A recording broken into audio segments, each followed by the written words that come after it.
Bienvenidos y bienvenidas a Enclave Política. En Perú ocurre una paradoja política. En los titulares de ciertos medios, el presidente Pedro Castillo es prácticamente un reo de la justicia de ellos.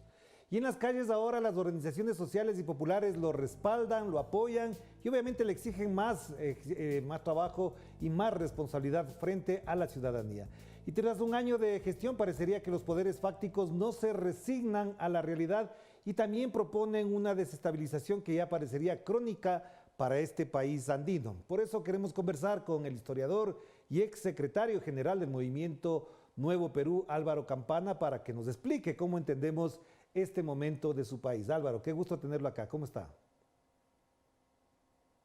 Sí, efectivamente, lo que vivimos en el Perú es una situación bien paradójica. Yo diría que más bien es una especie de impasse, porque, como tú has dicho, estamos en una crisis crónica que viene no de ahora, sino que viene desde el año 2016, ¿no? Donde, digamos, hemos visto esta confrontación de poderes, donde hay una oposición mayoritaria en el Congreso, ¿no? Que busca hacerse del poder de todas las formas posibles, y ahora, por supuesto, más con el triunfo de Pedro Castillo, que representaba una amenaza, digámoslo así, para el régimen y para el modelo y el consenso neoliberal.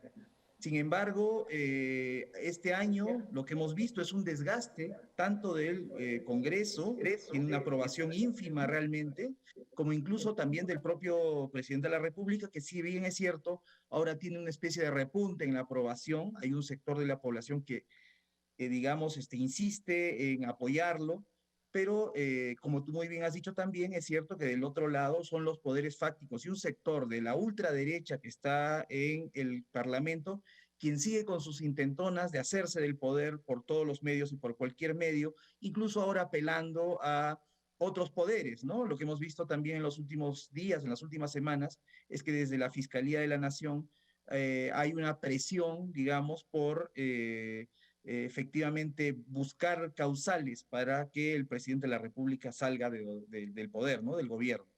Claro, pero Álvaro, ¿en qué contexto ocurre esto? Porque para la audiencia latinoamericana que nos escucha y que nos ve, evidentemente parecería que esta es la tónica, pero parecería también, por otro lado, que hay una cierta sensación de que las cosas han ido cambiando de a poco, que algunas medidas que ha tomado el presidente Castillo han ido teniendo efecto, es decir, que dan resultado en la economía, hay planes en los gabinetes.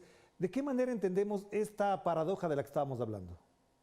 A ver, mira, creo que otro elemento interesante de esta especie de equilibrio Ujú. es que tenemos una economía en piloto automático, hemos tenido precios de los minerales con, digamos, altos niveles también, ¿no? Entonces, se mantiene como a nivel macroeconómico cierto equilibrio, ¿no? Que no nos pone, pues, una situación difícil. Es cierto, hemos vivido, como en toda América Latina y en el mundo entero, una inflación creciente que ha afectado a los alimentos, ¿no? Dada la guerra de Ucrania, todavía los efectos de la pandemia, pero sin embargo todavía hay la sensación de que hay una macroeconomía que marcha, pero hay que decirlo, marcha con piloto automático, con Ujú.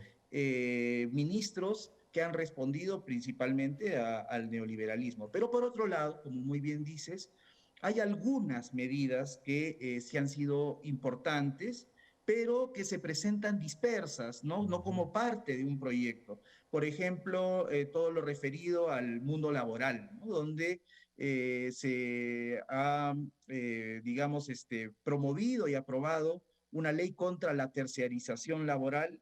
Se ha avanzado también en la negociación colectiva, algo que fue iniciado por la gestión de Pedro Frank, el Ministerio de Economía, en el sector, con el sector estatal. No se ha avanzado en la negociación colectiva, ¿no? Algo que no se producía hace muchos años.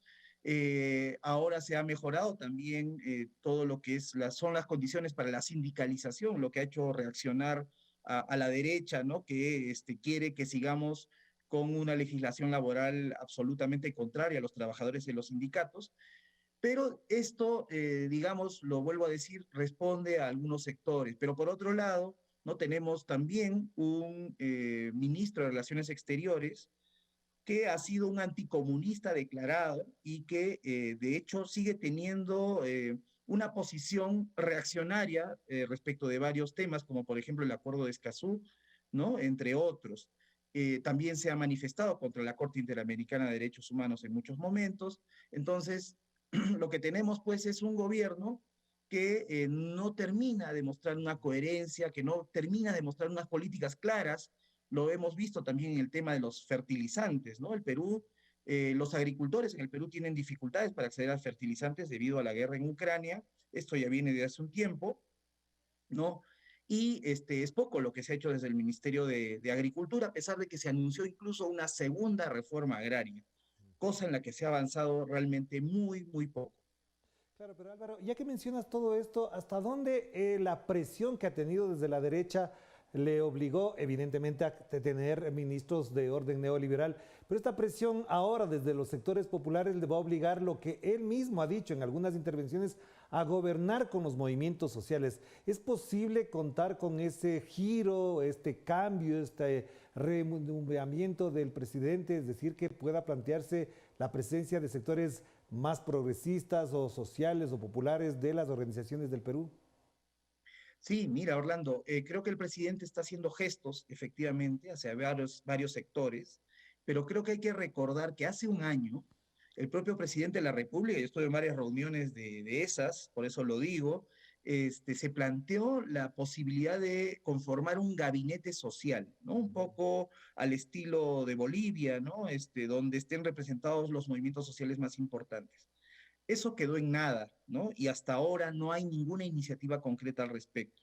Lo que tenemos, sin embargo, es a sectores de los movimientos sociales de los más activos que efectivamente consideran pues que la ultraderecha es el principal enemigo, ¿no? Es un riesgo que la ultraderecha se haga del poder, que retrocedamos más, ¿no es cierto? Que perdamos este margen de maniobra para poder defender derechos, ¿no? Y entonces ha decidido, digamos, en su táctica, eh, defender de alguna manera al gobierno, ¿no? Defender en el sentido de que es un dique para la ultraderecha. El gobierno creo que en medio de todo este arrinconamiento que hay, efectivamente hay un asedio grosero desde los medios de comunicación, desde el Parlamento, ahora desde el sistema de justicia, ¿no? Ha visto que su apoyo termina siendo efectivamente este sector que se moviliza, pero que también tiene mucha desconfianza, ¿no? O sea, podemos decir que las dirigencias tienen una relación con el presidente, pero en las regiones, por ejemplo, yo estoy ahora en Cusco, hemos tenido gabinetes descentralizados, ¿no? Del Consejo de Ministros, y se han hecho una serie de ofertas, se han establecido una serie de acuerdos, pero acuerdos que no avanzan hasta ahora, ¿no? Entonces tenemos un movimiento social que hace paralizaciones, que se moviliza, ya no sabemos si contra el gobierno, contra el Congreso, pero exige efectivamente esa agenda de cambios que había prometido Pedro Castillo, ¿no? Ahora, no sabemos si esto va a avanzar o no, porque lo que nos parece es que lo más importante para el gobierno en este momento es sobrevivir. Creo que el gobierno en un momento pudo generar condiciones. Sabíamos que la ultraderecha iba a actuar como está actuando, sabíamos que los poderes fácticos se iban a oponer a cualquier cambio, pero creo que también es cierto y es justo decir que el gobierno pudo haber generado mejores condiciones para encarar, ¿no es cierto?, y para impulsar un proceso de cambio real, ¿no? Creo que hay que esperar a ver hacia dónde va todo esto. Yo soy muy escéptico, debo decirlo. Yo creo que la única salida para nuestro país realmente es un proceso constituyente. Creo que ni los actores políticos, ni tampoco los arreglos institucionales dan salida a la crisis que está viviendo el Perú y que lo único que nos queda es una refundación del país y para nosotros, o para mí por lo menos, pasa esto porque se convoque a una asamblea constituyente que nos permita pues dialogar y replantear los términos en los cuales se eligen a las autoridades, se relacionan los propios poderes y también se replantea el rol del Estado y se hace que este sea garante real de los derechos de todos los ciudadanos y ciudadanas. Claro, tú mencionabas una palabra que es muy importante, Álvaro, y es las condiciones. No hay condiciones, entonces, ¿cómo se podría plantear en este momento una asamblea constituyente si no hay condiciones por lo que acabamos de mencionar de la derecha desestabilizadora, por los medios que también impugnan cualquier proceso de cambio en el Perú y también desde los sectores sociales que no están, digamos, cohesionados ni organizados sólidamente para plantearse un evento y un reto de esa naturaleza? Creo, Orlando, que esa es otra de las paradojas que vivimos, justamente. Yo no encuentro otra salida política. Si nosotros planteamos, a ver, ¿qué salidas se presentan frente a la crisis actual? Una propuesta es la propuesta, o por llamarla propuesta, es la opción autoritaria que representa el sector más reaccionario del Congreso, ¿no es cierto? La ultraderecha, que aliada a los poderes fácticos, simplemente quieren hacerse del poder y resolver la crisis. Y de hecho han ido instaurando una especie de dictadura parlamentaria, han ido haciendo una serie de movidas legislativas que le ha ido dando más poder al legislativo y disminuyendo el poder del propio presidente. Entonces tenemos esa opción, esa no es nuestra opción definitivamente. La otra opción que se está planteando es el adelanto de elecciones, ¿no? Hay gente que exige, y de hecho en las encuestas tienen cierto respaldo esta idea de que se vayan todos y que hayan elecciones generales. Pero nos preguntamos nosotros, elecciones generales bajo las mismas reglas, con los mismos actores, ¿van a cambiar realmente las cosas? Un sector también importante de la ciudadanía dice, eso nos va a llevar a más de lo mismo o también nos pone en riesgos. Entonces hay un sector de la ciudadanía que claramente en las últimas encuestas por lo menos ha evidenciado que esto o ha planteado una posición de que esto no nos lleva a ningún lado. Y finalmente, por ello nos preguntamos, ¿cuál es la salida entonces? ¿Un mejor gobierno de Castillo en estas condiciones? ¿Vemos condiciones para que esto ocurra en medio de estas contradicciones? Por las debilidades del propio gobierno, nosotros creemos que no hay condiciones para que mejore sustantivamente, para que haya una fuerza realmente que permita pues que se abra un campo hacia el cambio, ¿no? Entonces, ¿qué salida nos queda como país? La salida que nos queda es que la ciudadanía comprenda, porque sí hay un sector que cree que necesitamos cambios de fondo, que hay que movilizarse en torno a un proceso constituyente. Y tal vez esa es la discusión que también tiene que darse en el campo popular, en el campo de las organizaciones sociales. ¿Qué es lo prioritario para nosotros como organizaciones populares, para las izquierdas? ¿Es solamente defender a un gobierno, ponernos a la defensiva de un gobierno que no ha dado visos de que va a poder impulsar esos grandes cambios? ¿O realmente empezar a desarrollar una movilización que seguramente no tendrá resultados inmediatos, pero que es necesaria para justamente abrir ese proceso constituyente? Y creo que además el movimiento social y las izquierdas han sido capaces, dentro de todo, de plantear una agenda, ¿no? Hay una agenda de emergencia, un plan de emergencia para enfrentar este momento. Sigue siendo un momento difícil en términos sanitarios, en términos económicos, en términos alimentarios. También un conjunto de reformas, por ejemplo, se quedó en el tintero la reforma tributaria, que sería fundamental en este momento con estos precios tan altos de los minerales, ¿no es cierto? Pero además haciendo que los más ricos paguen y aporten para mejorar las condiciones de la salud, de la educación. Tenemos un sistema de salud lamentable, catastrófico. Y así podríamos hablar de la reforma agraria, del sector laboral, donde se han producido avances parciales. Entonces, sí podríamos movilizar en torno a ello a amplios sectores de la ciudadanía que siguen reclamando el cambio. Y finalmente, por supuesto, impulsar la asamblea, el proceso constituyente que creemos que es fundamental. Creo que no hay otra salida para el Perú. Yo lo creo así. Hagamos una pausa y volveremos con Álvaro Campana a hablar a propósito de lo que está pasando en el Perú, que también genera expectativa, también en el contexto regional, que es muy importante considerarlo para entender lo que pasa en el Perú. Hagamos la pausa y enseguida volvemos.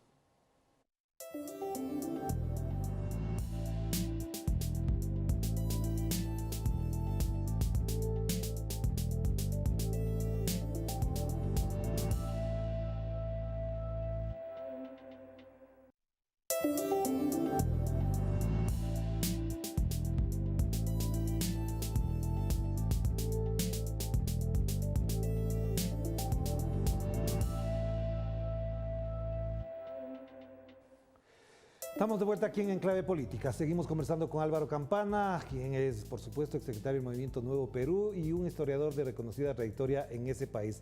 Álvaro, en función de todo esto, ¿cómo valoramos entonces la figura, el carisma, la identidad política de Pedro Castillo? ¿Hasta dónde uno se hace esta pregunta? ¿Hasta dónde ese candidato que rompió cualquier tipo de expectativas, que ganó a toda la derecha con pocos recursos, con un programa básico mínimo, ahora siendo presidente ha cambiado o, digo, sigue siendo el mismo?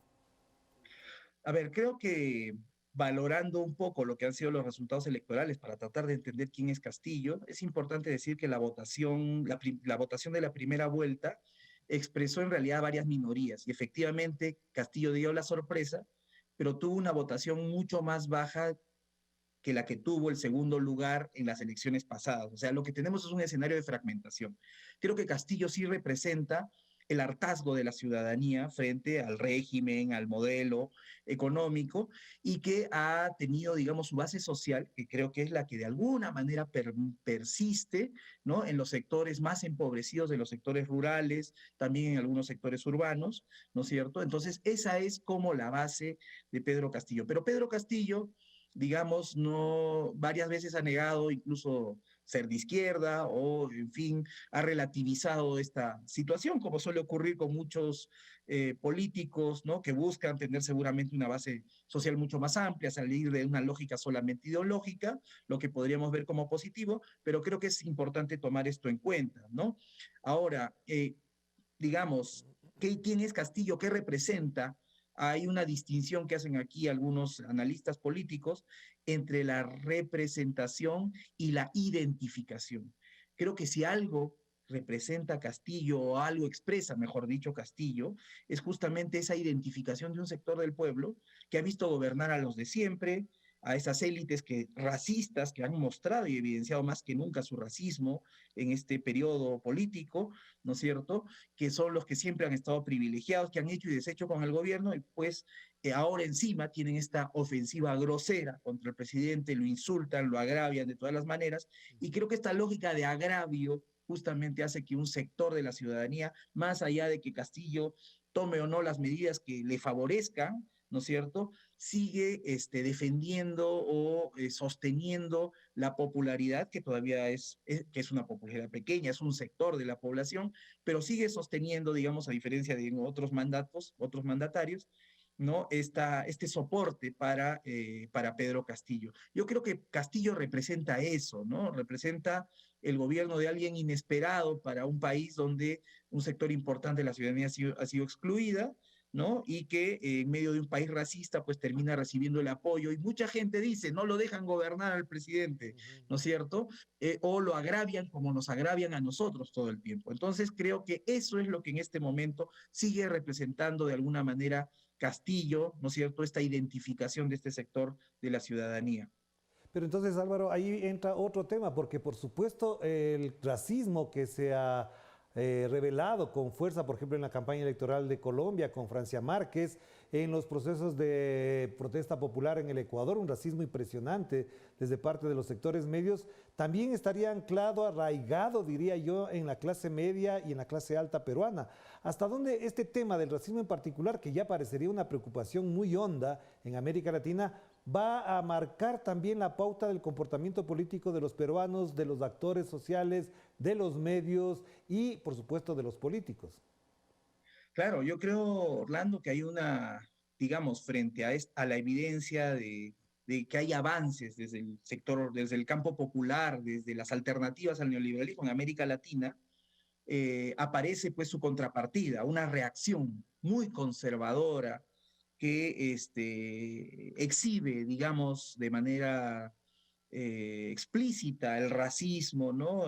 La homofobia, una serie de valores, digámoslo, o antivalores reaccionarios y conservadores, que justamente son expresión pues de una reacción frente a esta posibilidad de que hayan cambios en nuestros países. Creo que en el Perú eso se viene reflejando justamente ahora. La ultraderecha no quiso siquiera reconocer los resultados, no les importa socavar con ello a las propias instituciones electorales que se supone son del régimen que ellos defienden, de la constitución que ellos defienden, no les interesa.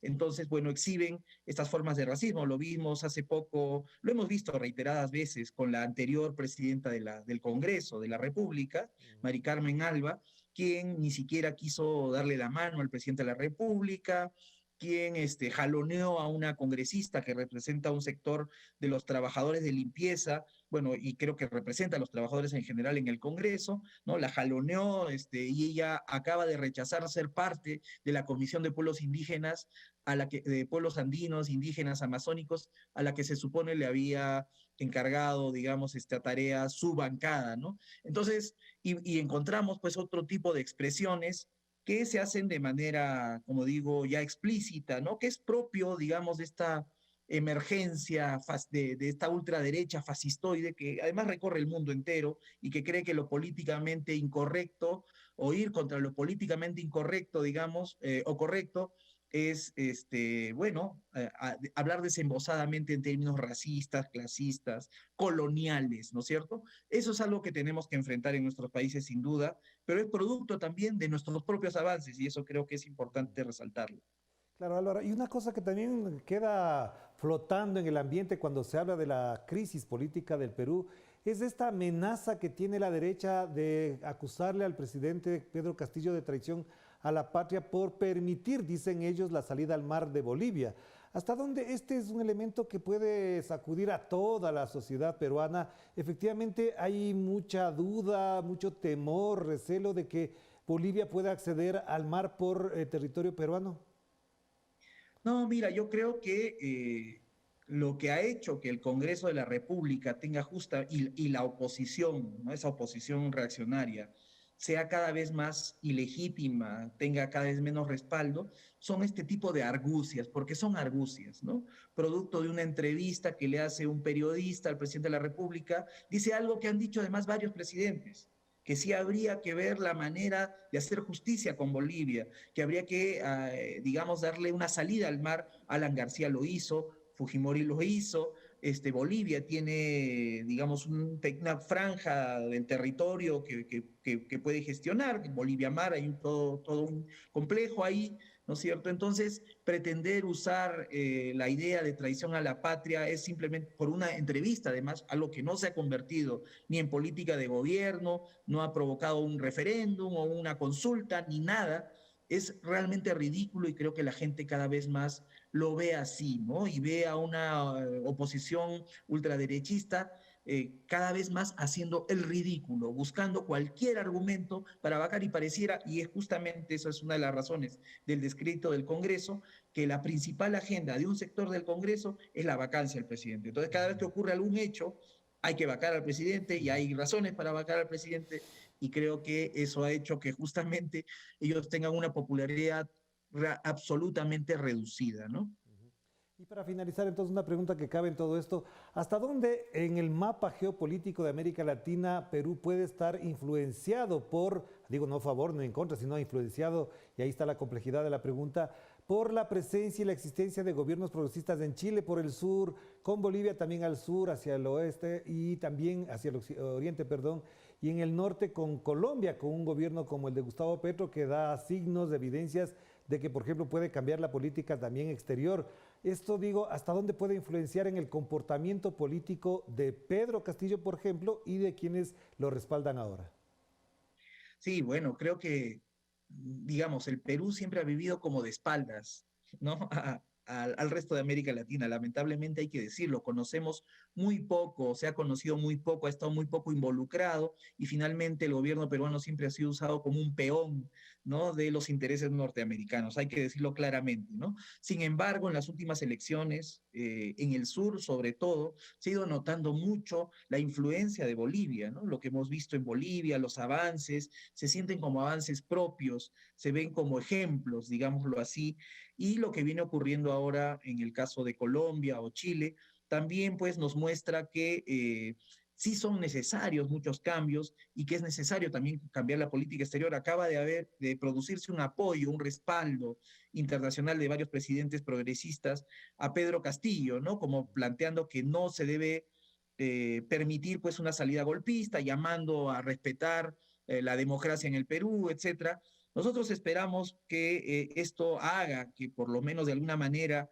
Pedro Castillo tenga una política internacional más coherente, pero eso no nos lo dice quién es su ministro de Relaciones Exteriores, ¿no? Que es un señor que realmente es un anticomunista, es un personaje reaccionario.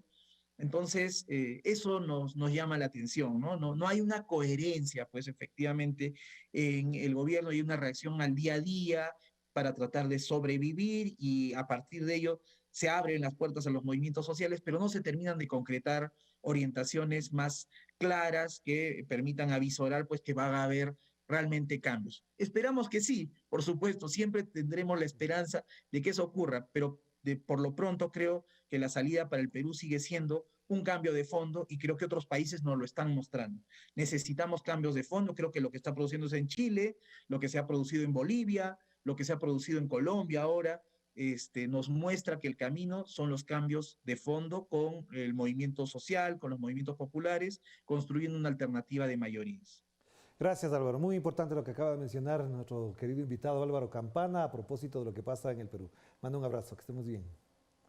Gracias, Orlando. Un abrazo. Muchísimas gracias, Álvaro Campana. Importante reflexión de lo que ocurre en el Perú. Evidentemente las cosas no son fáciles, pero por lo menos la complejidad en la que vive ese país nos permite pensar que alguna esperanza se puede abrir si efectivamente el movimiento social y popular se afinca más como protagonista de esa transformación que requiere ese hermano y querido país. Aquí nos despedimos. Cuídense mucho, que la pasen bien.